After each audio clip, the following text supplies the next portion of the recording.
चिराग के आ जाने से कीर्ति और कुणाल दोनों ही उन गुंडों से बच गए और समय पर चिराग के पुलिस को कॉल करने की वजह से पुलिस वहां आ गई और उन्हें पकड़कर ले गई। जब कुणाल ने कीर्ति से उस आदमी के बारे में पूछा तो कीर्ति ने जवाब देते हुए कहा, कुणाल, हम घर चलकर इस बारे में बात करते हैं। इतना कहकर कीर्ति ने चिराग से कहा, थैंक यू सो मच चिराग, अगर तुम सही वक्त पर नहीं आए होते ना तो ना जाने आज क्या ही हो जाता। कीर्ति को चिराग से इतने अच्छे से बात करते देखकर कुणाल को अंदर ही अंदर जलन महसूस हुई। लेकिन ये भी सच था, अगर चिराग सही वक्त पर नहीं आता तो आज उन लोगों का वहां से निकल पाना मुश्किल था। कीर्ति, कुणाल और चिराग तीनों ही उस गली से वापस बाहर आ गए। जाते जाते चिराग ने कीर्ति से पूछा, कीर्ति, आखिर ऐसा क्या हुआ कि तुम्हें शूटिंग के लिए आने में मुश्किल हो रही है? उसका सवाल सुनकर कीर्ति और कुणाल दोनों ही एक दूसरे को देखने लगे। कीर्ति के पास कोई जवाब नहीं था, लेकिन कुणाल ने कीर्ति के कंधे पर हाथ रखते हुए चिराग से कहा, डोंट वरी, कीर्ति बहुत जल्दी शूटिंग के लिए वापस आ जाएगी। कीर्ति ने हैरानी से उसकी तरफ देखा। कुणाल ने आंखों ही आंखों से उसे भरोसा दिलाया, दैट्स ग्रेट यार, मुझे यही उम्मीद थी। इतना कहकर चिराग ने कीर्ति से कहा, अरे और हाँ कीर्ति, जब इतना अच्छा हस्बैंड तुम्हारे साथ है तो तुम्हें परेशान होने की कोई जरूरत नहीं है, तुम्हारे सारे सवालों के जवाब जल्द ही मिल जाएंगे। अपनी बात कहकर चिराग अपनी कार में बैठकर निकल गया। कीर्ति और कुणाल उसे जाते हुए देख रहे थे, लेकिन कुणाल के दिमाग में कई सारे सवाल चल रहे थे। अगर कीर्ति सही है तो घर में उसकी वो तस्वीर और बुके किसने भेजा, और कीर्ति किस आदमी की तलाश में इस गली में आई थी, और ऐसी कौन सी बात है जिससे डैड परेशान है और उसके लिए बिना किसी चीज की परवाह किए कीर्ति को इस गली में आना पड़ा। चिराग के जाते ही कीर्ति ने कुणाल को एक नजर देखा और चुपचाप अपनी कार की तरफ जाने लगी। कीर्ति, पुकारते हुए कुणाल ने उसे रोक लिया। कीर्ति ने तुरंत पलटकर उसे देखा और बड़े प्यार से बोली, कुणाल, तुमने मुझे बुलाया? कुणाल ने एक हक के साथ उससे कहा, तुम मेरे साथ मेरे कार में चलोगी? पर मेरी कार? कीर्ति उलझन भरी नजरों से उसे देखने लगी। कुणाल ने अपनेपन से कहा, उसकी चिंता तुम मत करो, मेरे आदमी आकर उसे ले जाएंगे। कीर्ति हाँ में गर्दन हिलाकर उसके साथ चलने लगी। गाड़ी में बैठते ही कुणाल ने एक सुकून की सांस ली और कीर्ति की तरफ देखते हुए पूछा, कीर्ति, तुम ठीक तो हो ना? कीर्ति ने हल्की सी मुस्कान के साथ अपनी पलकें झपकाकर हाँ कह दिया और धीरे से बोली, Kunal, thank you so much, आज तुमने मेरे लिए इतना बड़ा खतरा मोल लिया। कुणाल ने उसके इस बात पर कोई जवाब नहीं दिया, बल्कि मन ही मन गाड़ी स्टार्ट करते हुए खुद से बोला, कीर्ति, तुम नहीं जानती तुम्हें सही सलामत देखकर मुझे कितनी खुशी मिल रही है। मैं नहीं जानता मेरा दिल तुम्हारे लिए क्या सोचता है, पर आज जो कुछ भी हुआ मैं उसे कभी नहीं भूल पाऊंगा। अपने ख्यालों से बाहर आकर कुणाल ने कीर्ति से पूछा, बाकी सब तो ठीक है, पर तुमने फाइट कहाँ से सीखी? आज जिस तरह से तुम लड़ रही थी मुझे तो अपनी आंखों पर यकीन ही नहीं हो रहा था। और ये तुम्हारा पंजा स्टाइल क्या है? कीर्ति उसकी बात से झेप गई। वो बोली, जब मैं लंदन में थी तब हमें फाइट भी सिखाया जाता था, जिसमें से मैंने खुद ही अपना एक पंजा स्टाइल निकाला था। इस बात से उन दोनों के चेहरे पर एक स्माइल थी। जो डर उन दोनों के दिल में बैठ गया था वो इस बात से कहीं गायब सा हो गया था। इसके बाद कुणाल ने अपनी गाड़ी दौड़ा दी। दिन ढल चुका था। बाहर सड़कों की जगमगाती लाइट्स कीर्ति बड़े ही ध्यान से देख रही थी, जिससे उसे थोड़ा सा रिलैक्स्ड फील हो रहा था।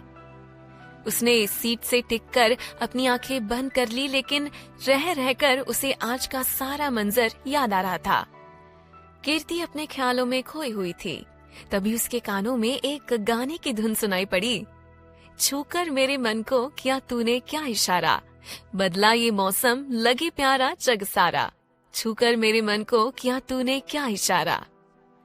इस गाने को सुनते ही कीर्ति उठकर कुणाल की तरफ देखने लगी, जिसने अभी अभी अपनी गाड़ी के रेडियो को ऑन किया था। कुणाल सामने देख रहा था और गाड़ी चला रहा था। कीर्ति ने हैरानी से पूछा, तुम्हें सॉन्ग पसंद है? कुणाल ने सामने देखते हुए कहा, बस आज ऐसे ही मन हुआ तो ऑन कर लिया। कीर्ति उसकी बात पर हल्का सा मुस्कुराने लगी। कुणाल भी उस गाने की धुन में खो रहा था। आज पहली बार उसने किसी गाने को इतने दिल से फील किया था। अपने होठों पर मुस्कुराहट लिए उसने अपनी नजर चुराते हुए कीर्ति की तरफ देखा, जिसके चेहरे पर अब भी एक स्माइल थी। उसके बाद कुणाल सामने देखने लगा। कुछ सोचते सोचते कुणाल का एक्सप्रेशन एकदम से बदल गया। उसने कीर्ति से पूछा, अच्छा अब बताओ, तुम उस गली में किसे ढूंढने गई थी और डैड के बारे में तुम्हें कुछ पता था तो तुमने मुझे पहले क्यों नहीं बताया? उसके सवाल पर कीर्ति भी सीरियस हो गई। उसने सोच समझ कर कहा, कुणाल इस बारे में घर चलकर बात करते हैं ना? फिर कुणाल ने कहा, पक्का तुम घर चलकर मुझे सब बताओगी? हाँ पक्का। कीर्ति नहीं चाहती थी कि कुणाल रंजीत के बारे में जानकर परेशान हो, लेकिन अब ना चाहकर भी उसे सब बताना ही पड़ेगा। वो दोनों खामोश ही बैठे थे। रात के जगमगाती लाइट्स और तेज दौड़ती कार में दोनों उस गाने की धुन का मजा ले रहे थे।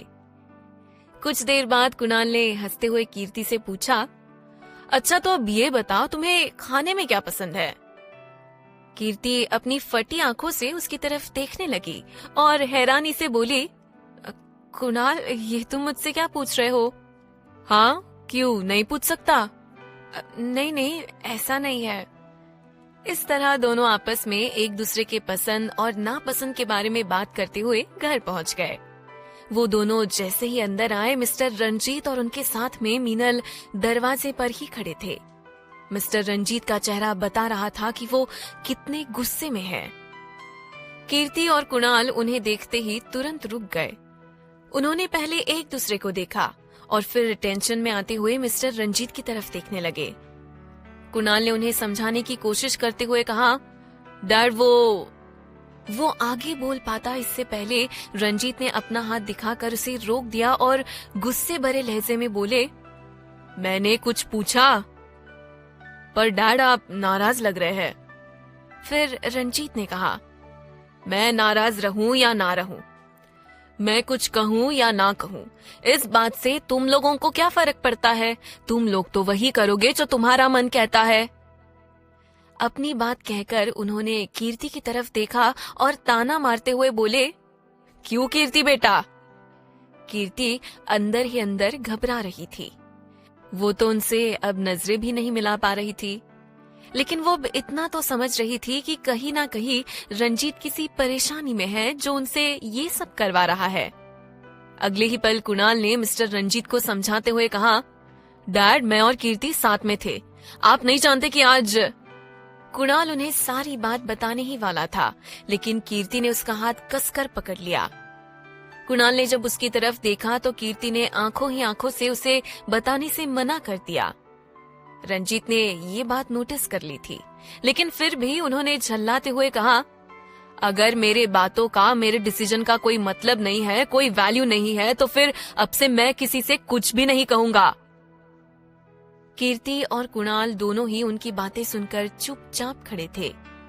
कुणाल बहुत कुछ उन्हें समझाना चाहता था, पर रंजीत सुनने के मूड में नहीं थे और कीर्ति आज का सारा सच बताकर उनकी परेशानी और नहीं बढ़ाना चाहती थी। रंजीत अपना डिसीजन सुनाकर वहां से चले गए। मीनल घर का बिगड़ा हुआ माहौल देखकर बिल्कुल भी खुश नहीं थी। उसने कीर्ति की तरफ तीखी नजरों से देखा और मन ही मन बड़बड़ाते हुए बोली, आज मेरे घर में जो भी तबाही मच रही है ना, वो सिर्फ और सिर्फ तुम्हारी वजह से है कीर्ति। मैं इसके लिए तुम्हें कभी माफ नहीं करूंगी। मीनल भी रंजीत के पीछे पीछे अपने कमरे की तरफ चली गई। रंजीत अपने कमरे में आकर बेड पर बैठ गए। उनके चेहरे पर अब गुस्से की जगह उदासी और मजबूरी ने ले ली थी। उन्होंने अपने हाथ की मुट्ठी कसकर बांध रखी थी और बार बार बेड पर मार रहे थे। उन्होंने खुद से ही बात करते हुए कहा, मैं कुछ भी नहीं कर पा रहा हूँ, कुछ भी नहीं सिवाय तुम दोनों को तकलीफ देने के। मुझे माफ कर देना कीर्ति बेटा, पर मैं मजबूर हूँ। इधर कुणाल और कीर्ति भी अपने अपने कमरे में वापस आ गए थे। दोनों ही फ्रेश होकर अपने अपने बेड पर बैठे थे, लेकिन उन दोनों के दिमाग में कई सारे सवाल चल रहे थे। दोनों के चेहरे पर परेशानी साफ झलक रही थी। जहां कुणाल को कीर्ति से अपने सवालों का जवाब जानना था, वही कीर्ति बस बार बार यही सोच रही थी कि आखिर वो आदमी कौन हो सकता है और क्यों पापा इतने परेशान है। उसने बड़बड़ाते हुए कहा, एक बार वो आदमी मिल जाए, सारे सवालों के जवाब मिल जाएंगे और सारी परेशानी खत्म हो जाएगी। कीर्ति अपने ख्याल में गुम थी। तभी कुणाल उसके कमरे में आया। उसे देखकर कीर्ति झट से खड़ी हो गई। कुणाल उसके पास आकर खड़ा हो गया। फिर कीर्ति ने पूछा, क्या हुआ कुणाल, सब ठीक तो है ना? हाँ कीर्ति, अब सब ठीक है, लेकिन मुझे कुछ पूछना है तुमसे। कुणाल अपनी बात कहने से हिचकिचा रहा था। वो जानता था कि अभी कीर्ति से सवाल पूछना सही नहीं होगा, लेकिन उसका मन नहीं मान रहा था। कीर्ति के चेहरे पर अब परेशानी दिखने लगी थी। वो जानती थी कि कुणाल उससे क्या पूछने वाला है। उसे डर लग रहा था कि कहीं वो रंजीत के बारे में उसके बताने पर गुस्सा ना हो जाए। कीर्ति ने झिझकते हुए कहा, अभी इतनी रात में कुणाल, हम सवेरे बात करते हैं ना? कुणाल ने जोर देते हुए कहा, कीर्ति मैं जानता हूँ इस वक्त ऐसा सवाल पूछना सही नहीं होगा, लेकिन तुमने कहा था कि ये बात मेरे डैड से जुड़ी हुई है, इसलिए जब तक मुझे पता नहीं चल जाएगा मुझे नींद नहीं आएगी। कीर्ति अब भी यही सोचते हुए चुप खड़ी थी कि वो उसे कैसे बताए। कुणाल ने उसके हाथ पर हाथ रखते हुए रिक्वेस्ट करते हुए कहा, कीर्ति प्लीज मुझे बताओ कि आखिर चल क्या रहा है। जो बात उस चिराग को पता है वो मुझे पता होना बहुत जरूरी है। अपनी बात कहकर कुणाल कीर्ति से रिक्वेस्ट करने लगा। कीर्ति से अब रहा ना गया। उसने फौरन अपना फोन उठाया और उस पर मिस्टर रंजीत की वो तस्वीर निकालते हुए कुणाल को दिखाने लगी। कुणाल ने जैसे ही रंजीत के साथ उस आदमी की तस्वीर देखी, वो सीरियस हो गया। उसने कीर्ति के हाथ से फोन लेते हुए कहा, कीर्ति ये तो डैड है, पर ये किसके साथ है? और ये जगह तो वही गली है ना जहां आज हम। कुणाल इस तस्वीर को देखकर बुरी तरह से हड़बड़ा गया था। आखिर उसके डैड को ऐसी क्या जरूरत पड़ गई कि उसे उस गली में जाना पड़ा और इस तरह खतरनाक दिखने वाले इंसान से मिलना पड़ा। फिर कीर्ति बोली, ये आदमी कौन है ये तो मुझे भी नहीं पता, पर इतना जानती हूँ कि डैड का बदला हुआ बिहेवियर उनकी किसी परेशानी की वजह से है। कुणाल को रंजीत की फिक्र होने लगी थी। उसने कीर्ति से कहा, कीर्ति सच सच बताओ, तुम्हें ये तस्वीर कहाँ से मिली और तुम्हें कैसे पता कि पापा किसी परेशानी में है? मुझे सारी बातें बताओ। कीर्ति ने एक एक कर उसे सारी बातें बताई। उस अनजान गिफ्ट से लेकर रंजीत के अकेले उस गली तक जाने वाली बात, और आखिरी में उसने कहा, जिस दिन मैंने पापा को उस गली में देखा था तब से उनका बिहेवियर काफी बदला हुआ है। उस तस्वीर को देखने के बाद और कीर्ति की सारी बातें सुनने के बाद कुणाल अब काफी गहरी सोच में डूब चुका था। अब उसके सामने दो सवाल खड़े थे। क्या वाकई में कीर्ति सच कह रही है? लेकिन वो तस्वीर अगर सच है तो क्या रंजीत कुछ छुपा रहे हैं? अब देखना यह है कि कुणाल इस पर क्या रिएक्ट करता है।